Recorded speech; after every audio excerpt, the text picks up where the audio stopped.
So I did a very deep dive, and that's where I started hearing about intermittent fasting. And I totally wrote it off at first. And I thought, there is no way.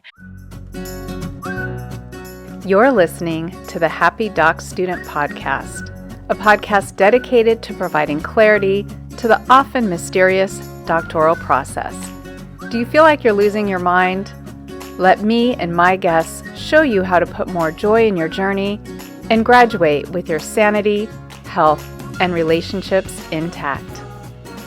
I'm your host, Dr. Heather Frederick, and this is episode 39. In this episode, I speak with Shana Hussin, who is a registered dietitian nutritionist. She has worked in the field of nutrition for over 20 years. Using unconventional nutritional therapies of intermittent fasting, balancing food intake, and eliminating foods that drive obesity, her clients are able to attain lasting results. Her book, Fast to Heal, details the science and power behind intermittent fasting and outlines a 5-step approach to implement her teachings. She is here today to talk about a way to eat that not only will simplify your life and save you time, but also has the potential to radically improve your health and overall well-being. Shana, welcome to the show. Thank you. Thanks for having me. I am very honored to be here. Today, we are going to dive into intermittent fasting. And if the word fasting kind of freaks you out a little bit and you're thinking, wait a second, Heather, you're all about increasing joy and food is something I just love, I'm going to encourage you to stick with me because when I discovered intermittent fasting, not only did it have benefits to my mental and my physical health, it also simplified my life. And we know everyone out there listening is looking for ways to simplify their life. So where I'd love to start is let's just define what is intermittent fasting. Right. And I love that introduction, Heather, because I think people have so much fear around it. And they think, oh, I'm going to have to skip all these meals and I'm going to have to go days without eating to get any benefit. And nothing could be further from the truth. Fasting is so flexible and you can fit it into just about any lifestyle. But the most basic definition would be not eating. But there's so much more to it. Being a registered dietitian, when I first started hearing about intermittent fasting, I was like a lot of other people in the medical fields. I would roll my eyes and think, how in the world can this be healthy? We've been telling people for years and decades not to skip meals, that you should eat within the first hour or two of getting up. And for various reasons, and you have to eat every couple of hours to keep your metabolism going, which again is a complete farce. But I like to keep intermittent fasting more basic for people, especially if they've never really read much about it or know much about it. I like to tell my clients who are new to it that you can think of it as time restricted eating. Sometimes people can wrap their head around that a little bit easier than, oh, like, do I have to fast for 2 days or how many hours and how much counting do I need to do? If you can just think of it as a window of time where you're not eating and then a window of time when you are eating, I think that simplifies it a little bit. And there's so many different approaches and methods that time restricted eating is more of the current kind of up and coming way to label intermittent fasting. That's what I tell my clients just starting out. Okay, we're just going to give you a time most days where that's your eating time and a time during the days when it's your fasting time. And you could just see the stress kind of go away when you define it that way. And then we just kind of go from there. So hopefully that helps. Yeah, when I first was introduced to intermittent fasting by my dear friend Greg Bradley, I thought, come on, I love to eat. I'm a snacker and this does not sound like fun to me. And I'm at the stage in my life where I only want to do things that are fun. And he's like, Heather, check out the research because once you understand this, you're going to want to try it. And I love the phrase time restricted eating in that what I said to my kids, okay, there's going to be a time where the kitchen is open and a time when the kitchen is closed for mom, right? My kids are bakers. Mom, we're baking a cake. Do you want to try it? And I'd say, well, kitchen is closed for mom. So Let's talk about that window. For me, the kitchen opens at 10 a.m. and it closes at 6 p.m. So, how do you help clients decide what that window is? Right. I go back to the basics of hormones, and that's where most of my teachings center around, specifically the hormone insulin, because that is, as you know, the gatekeeper of all the energy going into our cells. And a very, very high percentage of Americans and other industrialized societies as well are very insulin resistant. So we have to take a look at, well, why is that? What are we doing in the last 50 to 60 years that we have become insulin resistant? So if we look at insulin, if we're eating all the time, insulin is released every time you eat. So if you're eating from the moment you get up until the moment you go to bed, your insulin is running high all the time. And the counter hormone to that is glucagon. And if insulin's high all the time, glucagon is never high. They can't both be high at once. So glucagon is what allows us to burn fat. So if we're eating all the time and we get up and we eat within an hour of rising and then we're eating until 9 or 10 at night, we really don't have a lot of time in there for our insulin to come down and our glucagon to rise. I'm a runner and I'm an early morning person. So I almost always run in the morning, and I would get up and I would start eating at like 5 o'clock in the morning a lot of days because I thought, well, I have to have energy before my run. Even though we have all those counter regulatory hormones that are spiking in the early mornings to give us energy, I thought, hey, I have to at least eat a banana or a piece of string cheese or whatever it is. So I was breaking my fast super early in the morning. I'm not a huge night eater, but there wasn't a lot of time in there where my insulin levels were coming down. So when we look at the window, like you said, your window's from 10 to 6. So you have an 8-hour eating window. So we would call that like a 16-8, where you're fasting 16 hours of the day and you're eating 8 hours of the day. And that works well for people who are looking more for a weight maintenance plan. You're not looking for a lot of weight to lose, or you don't have a lot of metabolic illnesses. So when I work with clients, the first thing I do is I send them their health intake form and I have them give me their goals and then all of their past medical history. So based on that, then I can set up an intermittent fasting plan for them. So say I have somebody who has been diabetic for 10 years and they're not to the insulin stage yet, but they're on medications for their diabetes and they also are battling chronic obesity. I'm going to give them a much different approach to intermittent fasting than I would give somebody like you who is just looking at for more like a stress and a simplicity factor. But if I was working with somebody who was very metabolically unwell, I would give them a shorter window because they need to heal that insulin resistance and give their body more time to keep their insulin low and get rid of extra carbohydrate stores. And then they can tap into their fat burning. So the window really just is dependent on the person, their history, what their goals are. But I can give you some of the more common ones, like yours would be like a 16-8. A lot of women start with something like that. Myself, I usually fast 18 to 20 hours most days.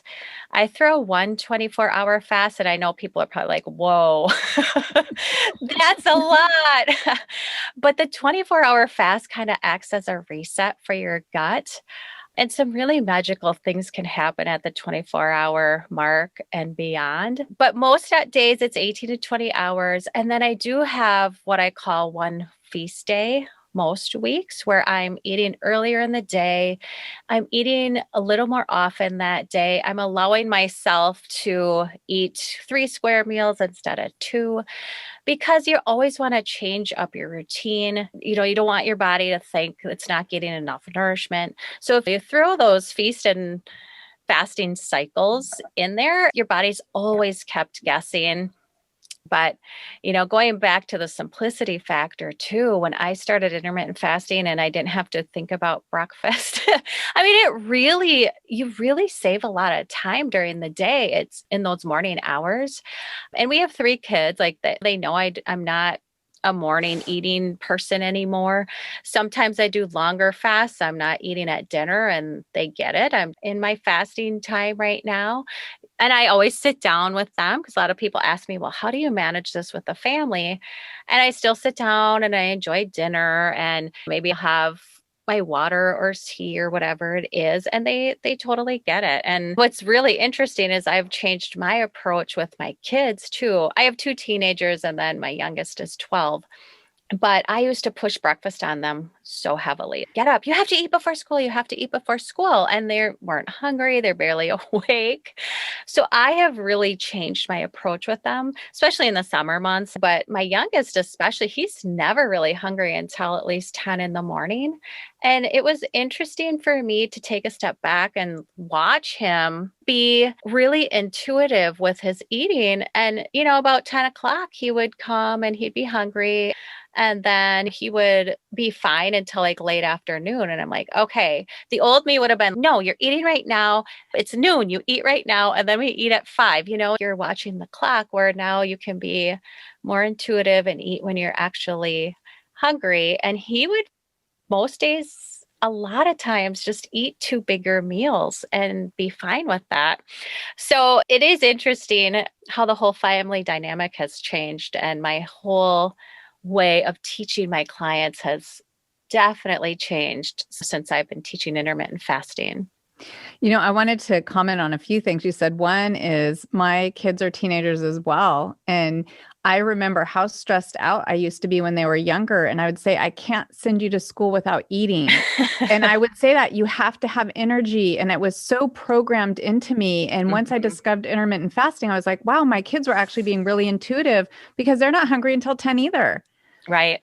And as I started doing this and watching and just being more aware, I realize there's so much freedom, and you use that phrase on your website. There's so much freedom in fasting when you can tap into what's going on with your body.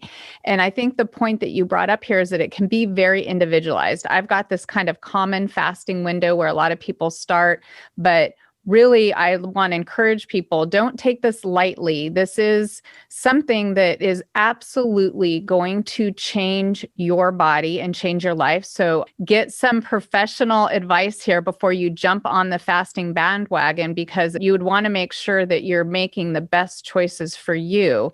You brought up that knowing when you're eating, simplified life. And I don't know if this is unique or not, but for me, it simplified life because what I found, not only were there fewer meals that I was trying to figure out when I was going to eat and what I was going to eat, but for me, I kind of didn't worry so much about what I was putting in my body. Now, granted, I eat fairly clean. I'm not obsessive about it, but I was watching things like how many nuts or how much butter or how many avocados and things like that I was eating. And what I realized was when I had just a window, I didn't really think. I knew everything in my house was relatively healthy. I ate whatever I wanted, whenever I wanted, and I actually lost some weight. Is my experience unique? Somewhat, but you simplify and you go down to, like, I eat 2 meals a day most days. Sometimes I eat one big meal and I'm just not hungry in the evening anymore, because what happens when you start intermittent fasting is you transition from burning primarily sugar and glucose to being able to tap into your fat stores a lot more easily, or very easily. And that takes some time. It takes a couple of weeks to a couple of months. But when you're able to do that, you just don't need to eat as often. I was that person who would run errands and I'm like, oh, I got to take a granola bar or some fruit or some cheese or whatever to have in my car because I'm going to be gone for 3 or 4 hours. And now I just hop in the car. There's so much freedom and flexibility. I might get hungry here or there, but hunger passes. It's not an emergency. And we Yes. as American, we're so afraid of being hungry. It's like, if you could just let it pass for 10 or 15 minutes, you realize once you start to be a fat burner and you're not burning sugar all the time, your body gets rid of carbohydrate cravings. It's because, oh, wow, I have 50,000 plus calories of fat here to burn. I can go weeks without eating again. And it's just this amazing transition that happens. And it's physical, it's mental. I think there's even a spiritual component to it. And it's just so liberating because I went decades of being chained to like you, like, okay, what am I going to eat for breakfast? What am I going to eat for lunch? What am I going to eat? What am I about my snacks? All I thought about all day was food. Yes. It was the freedom of I can skip meals and I am totally fine. It's not like I'm starving myself because I know what I'm going to eat again. I know that I'm going to nourish myself and there's always going to be food there for me. But that transition is just so amazing. You have an acronym. Yes. Peace. And when I discovered that, I thought, what more reason to have you on the show? Because all doctoral students are definitely looking for more peace. So are you willing to share your acronym? Yeah, PEACE is an acronym for my 5-step program. And the P stands for prepare your body. So this is where if you're new to intermittent fasting, in my book, I walk you through how to prepare to fast well. Because if you're a clean eater and you eat mostly whole foods that aren't in packages, you're going to have an easier time transitioning into fasting. If you eat a higher natural fat diet, and you don't eat a lot of processed carbohydrate, you're going to have an easier time transitioning in as well because you're already using fat as a fuel source more often than carbohydrates. But the P stands for prepare your body. In my book, I give this 2 weeks, but some people stay here longer, some people are shorter, but we talk a lot about finding foods that satiate you versus drive obesity and make you Mm. hungrier. So those are like higher natural fats, higher protein, and then foods with natural intact fibers like fruits or vegetables, and getting away from the packaged foods, getting away from the chemicals and the endocrine disruptors and obesogens, which are chemicals in foods that have been found to increase your prevalence for obesity. Getting those out for 2 weeks before you even think about your fast. And then in that time, I also encourage people to, like you, close your window after dinner and be like, nope, we don't need to eat at night anymore. So stopping eating after dinner, not snacking. So that's that's a huge thing. So if you're That's a huge snacking all thing. day, yeah. So if you're snacking all day, you're releasing insulin all day. So in those first 2 weeks, we get out the packaged foods and the foods that drive obesity, but we also say, okay, we're not going to eat after dinner. We are not going to snack. We're going to eat 3 square meals if we're able to, and stop with that. That's the first couple of weeks. And you know what? I think if nothing else, if you're listening, you're like, this sounds like a great idea, but I'm not so sure. I'm going to encourage you to ask yourself, what would happen if I just stopped eating after dinner? Because what Right. I found was I had a habit and I would sit down to write in the evening. And after I started intermittent fasting, I realized I wasn't even hungry. And something happened to my brain when I stopped snacking at night. I actually had better mental acuity. For sure. I know. And for me, I think I just kind of got in the eat ice cream after dinner when I was pregnant kind of thing. And, who doesn't love to do that? For me, it was either ice cream or popsicles or popcorn at night. And that was kind of my, oh, you ate so well during the day, you can eat ice cream at night kind of thing. And every time I ate ice cream at night, I'd feel yucky. Like I would not feel well. And I'd go to bed thinking, why did I eat that? And now I know it's like your body doesn't want to be digesting food when you're sleeping. It wants to reset hormones and rest and not have to digest. So yeah, so that's the first part. And before we get to the second letter here, I just want to pause because that is a profound statement. Guys, you're already fasting anyway when you're asleep, right? But let your body have that time to restore and regenerate. So many doctoral students are burning the candle at both ends. They're exhausted, they're fatigued. Give your body a chance. One of the things that was so surprising to me was that eating is very strenuous on the body. I don't know if that's the Mhm. right word. It takes a lot of energy to Yes. digest food. So Yes. do your body this little favor, stop eating after dinner, allow your sleep to actually be regenerative. Right. Yeah. And the brain uses the most energy, and digestion is number two. So if you're taking away having to digest food all the time, you're just giving your brain, you're giving your whole body a break, like you said. And there's this misconception that we need to burn glucose for energy, like our brains have to burn Mm. glucose. That's so untrue. And if we go back to Nutrition 101 and primitive humans, they went days without eating. They didn't have to have carbohydrates. There's these magical, beautiful substances called ketones that are produced when we're fat burning that are an amazing source of energy and fuel for our brains. So we can't forget about that. We can't think we have to have sugar and processed Mm. food to have energy for our brain. And that's one of the biggest